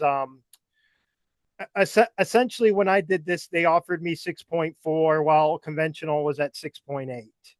Um, so yes, no, it's every this all worked out still well. I mean, essentially, I'm saving like $200 a month, not quite, and zero closing costs. So even with this insurance hiccup, so I'm still for it. Just something I didn't realize, So what? A couple $100 a month. Yeah, I don't. Not. No, I'm sorry. A couple $100 a year, not a month. So whatever, like $40 a month, whatever. Let's just say something like that. I can't do math right now, but I I know I'm in a low cost insurance area. Insurance isn't a lot in my area, but something for people to keep in mind just because it did happen to me. Insurance is weird and can drop you for any reason, including moving your property from your name into an LLC. That 6.4 rate through Convoy, did they have, what was the prepayment years? Was it 5 or Five. 3? Yeah, five. 5? Okay. Oh man. Well, no, no, Yes. no. This loan was a 6.4. Conventional at the time was 6.8. No, I So know, I but did you have a prepayment penalty. Do you know what the penalty is if you refi out earlier? like 20 grand or something. Yeah. I did Um, something dumb and I paid for a 1 year prepayment penalty, but this was a year and a half ago, so I figured the rates would be coming down at some point. So, because I'm at um, like yeah. 7.65 and stuff like that, so I want to refi into a 5 handle. I mean, sure, rates could come at this point. I just wanted to get rid of my stupid 8 handle, my 80 mortgage, Yeah. and the more and $60 worth of mortgage insurance. I mean, could Yep. rates come down? They could, but I'm I'm done playing the predict rates game. Yeah. I take what's given to me, and I have an opportunity right now. I'll take it. Now I'm at the point where rates would have to drop to below 5.4 to refinance. And Yeah. if rates drop below 5.4, there's something really bad happening in the economy. So, you Yep. know, you're right. I can see rates dropping to like high fives, low sixes from like where they are right now. But if they were to drop to like 5.2, that would be like a oh boy moment. Hmm. Yeah, I'm excited for that because one of the things that I've thought about and trying not to think about it because it makes me too excited is the my rates are I've got well, I thought it's a 7.625 and then I have a 7.5 and so I've got mid sevens rates and I'm cash flowing great now. So I've done the math and if I can refi everything, which see at a 5.5, that's 1,500 bucks a month more to me, just in about 300 some odd dollars per property on average. So it's like, you know, well, I mean, there's one that's a little higher, obviously, 15, but it's just like, holy shit, man, come on. Yes, because you're probably, yeah, your houses are also like what, 700 or stuff like that. No, they're around for half a million, 500, yeah. All right, Yeah, 500. Yeah, yeah, see that makes the multiplier difference. yeah, That of course. house, well, when I bought it was 320. It appraised for 370, but it the it the the higher your home price is and the more debt you have, the smaller the rate adjustment you need to justify refinancing. Yeah. Yep. Getting excited. We'll see.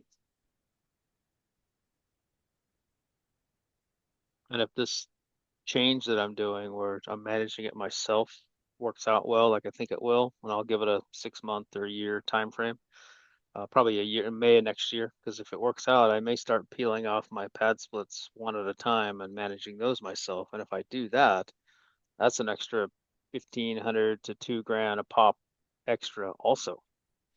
So, I mean, it's a lot of extra money coming in. Hell, I could, if it all works out, I could retire a lot sooner than I thought, but we'll see. We'll see how things go. I don't want to get all my hopes up. I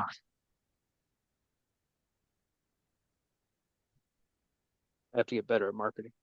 Oh, Kevin says, how much storage does everyone have inside the house? Single family rentals. Starter home, LTR. Do people see change in vacancy rate with less storage? That's a good Dion thing. Dion does that because he thinks that people, if they have storage, they'll stay longer because they don't want to move because they end up, if there's storage, they will, if you build it, they will come and they'll fill it full of crap and they don't want to move it. So what do people think about Kevin's question?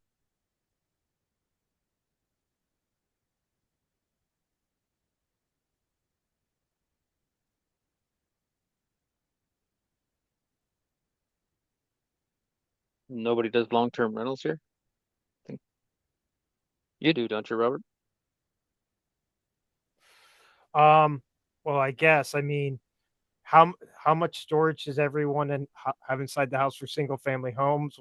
Well, I don't have single family rentals, but it varies. I'd say that varies greatly. Um, I mean, it's something that I've never thought about and something I've really never considered. That's usually not what's selling a building, selling a rental at all. Like, I've never seen people talk about the amount of storage. So unfortunately, I don't have a good answer for that.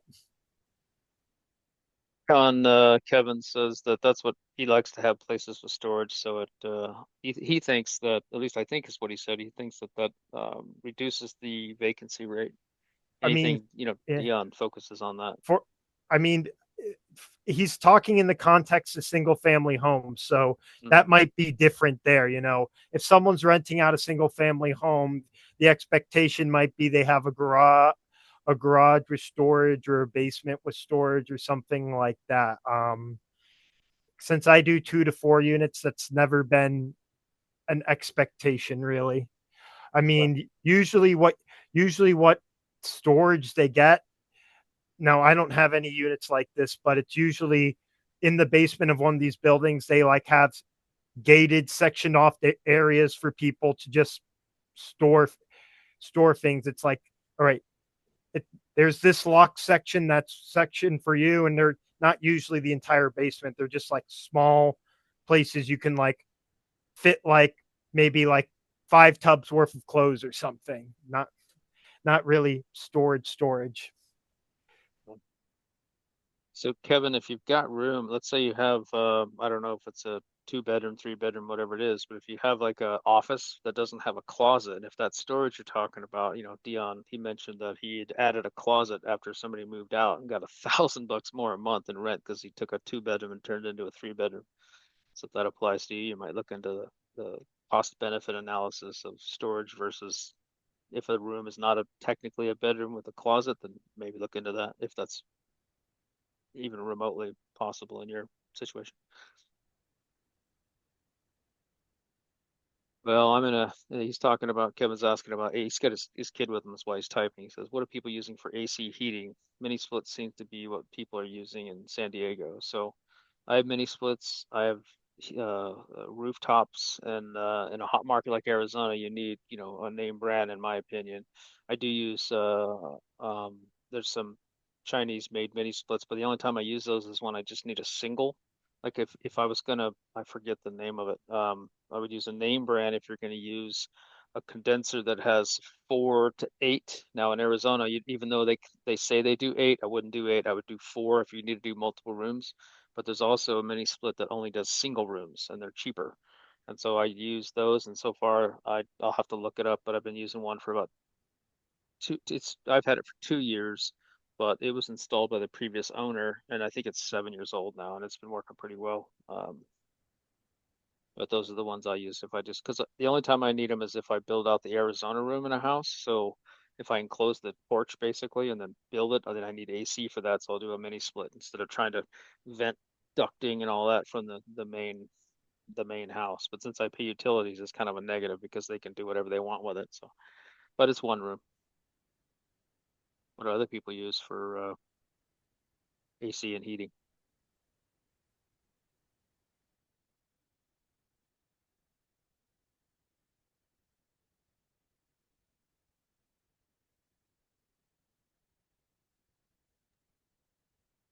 Nobody wants to talk today. Again, bad question for me. The answer up here is buy a window AC.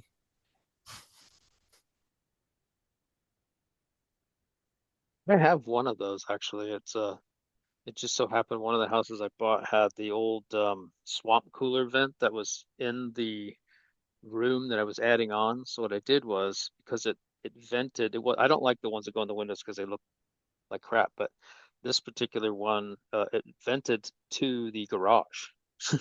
Well, actually inside of a closet. So what I did was it was a perfect spot. So I just bought one of the Lowe's AC units that go in windows, and it fit right in there. I was like, man, this is perfect.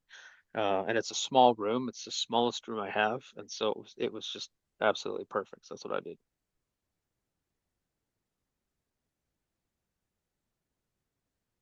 Yeah, Kevin, on that, if you're thinking of using it in a 3 bedroom plus the living room, I would check on the BTU or whatever the rating is. But at least here, I know San Diego is pretty hot too. Plus you have humidity there.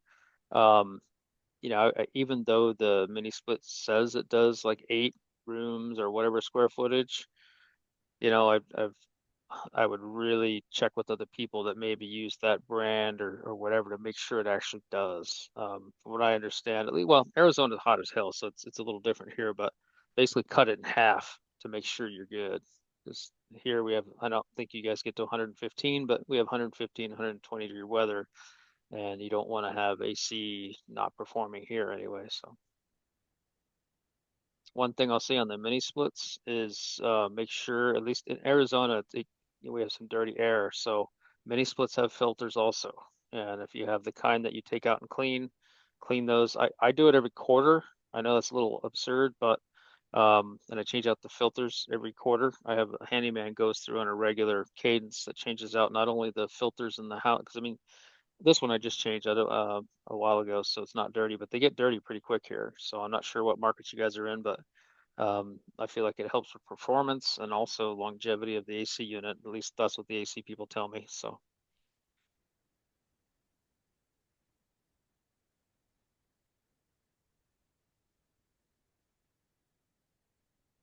do you use any handy people for any make-ready type jobs? I'm not sure what do you mean by make-ready? Like, yeah, I've got two separate handymen. I've got three or four contractors. I use them more for maintenance and break fix, at least for me. I did do something a little risky, I guess. I used the handyman to do the LVP installs recently in one of the houses. It worked out great, and it was a hell of a lot cheaper. I got a quote for $3,300 for two rooms, and I'm like, you're out of your mind. And so I got another quote for 2,500. They're all 2,500 and up. The handyman came in, I think it was 1,200. No, it was 1,500 bucks total all in. Because he had to, I think it was 1,200, but then after it was basically like 1,500 bucks, and that's LVP installed, all done, painted the rooms, by the way, moved all the furniture out, moved all the furniture in, all this crap. So I thought it was well worth it, at least for me.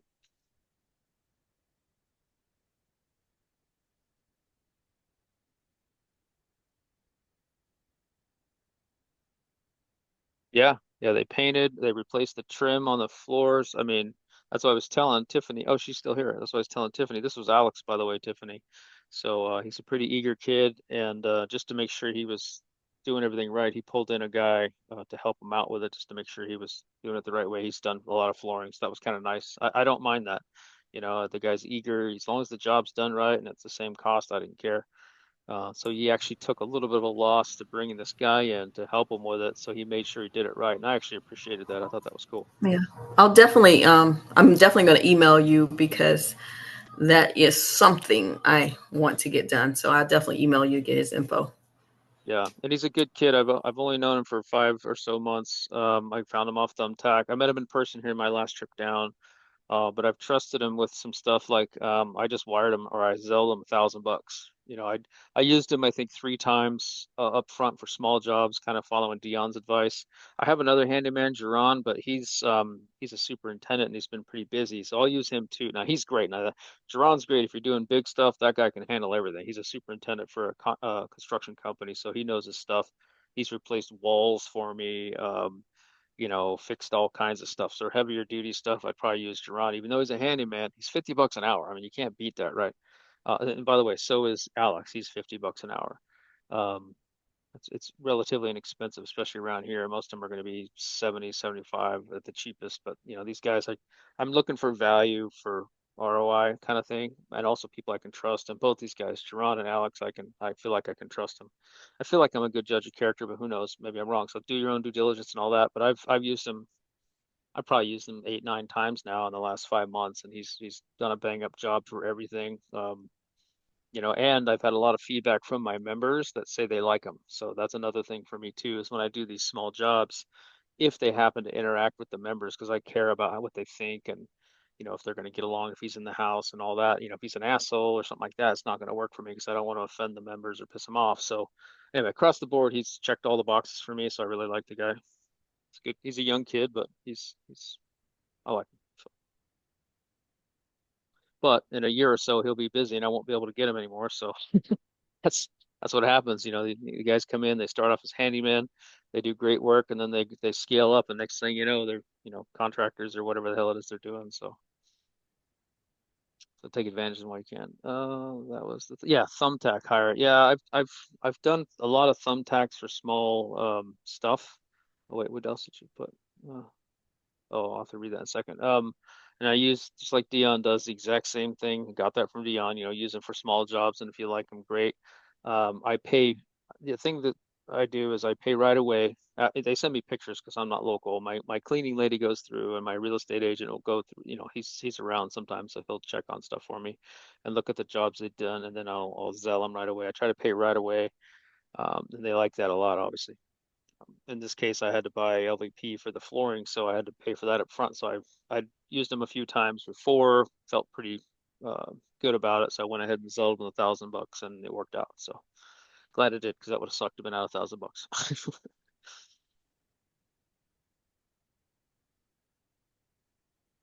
Okay. I'm thinking once I close up the walls, I'll probably just get a handy people to install the rest. Cabinets, appliance, flooring, paint, trim, maybe tiling. Yeah, tiling. Yeah, tiling. I've had some people do tile and they're, I would spec if you're gonna have someone do tiling, make sure you tell them what you want up front. Like when it comes to make sure they take the trim off and tile and then put new trim back. Or I've had people, at least my opinion, do what you got to do. But I've had people come in and they've just sort of instead of cutting the tile to make it look perfect, they sort of broke it with a hammer and just stuck it up against the door jambs, and then you have like this jagged edge. It just looks like crap, and I'm like, really? Not that that's going to happen to you, but the tiling piece of that, the rest of that, I think probably cabinets, appliances, flooring, paint, trim, all that's fine. But the tiling, I don't know. I've had some issues with people tiling in the past. And also the cleanliness of that. Sometimes that grout, man, if you're doing grout stuff and that gets somewhere, it's a pain in the ass if they don't clean it up afterwards to get it off later. You're scraping and grinding and chipping. It sucks. Oh, wow. Down to the studs. Nice. Well, there you go. You're good then.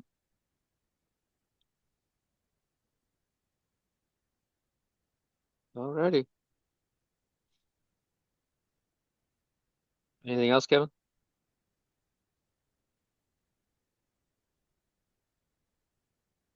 Okay.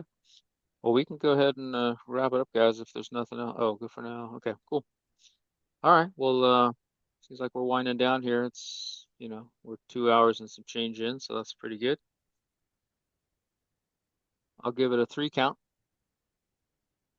Going once, going twice, three times a lady. All right, guys. Well, you guys have so everything you use. Um, oh yeah, on the YouTube, here I'll put it in there. It's R-E R-E-I Jared is the YouTube channel. And in the description of a lot of those videos, some of the videos that I do through Opus don't get the description, but a lot of the videos, if you click on them, you'll just see in the description, there's like a list of links. It's all the stuff I use. Although the bed frames, they're not available anymore, so I'm actually in a little bit of a predicament. The queen beds they still have, but the fulls they don't. So I'm actually trying to find four full beds that aren't crap. So I'm searching for those. But yeah, I have all the links all there.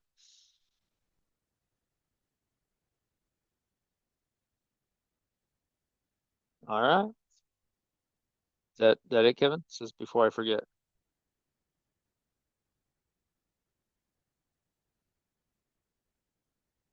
Okay. All right, guys. You guys have a good weekend and a happy holiday. See you.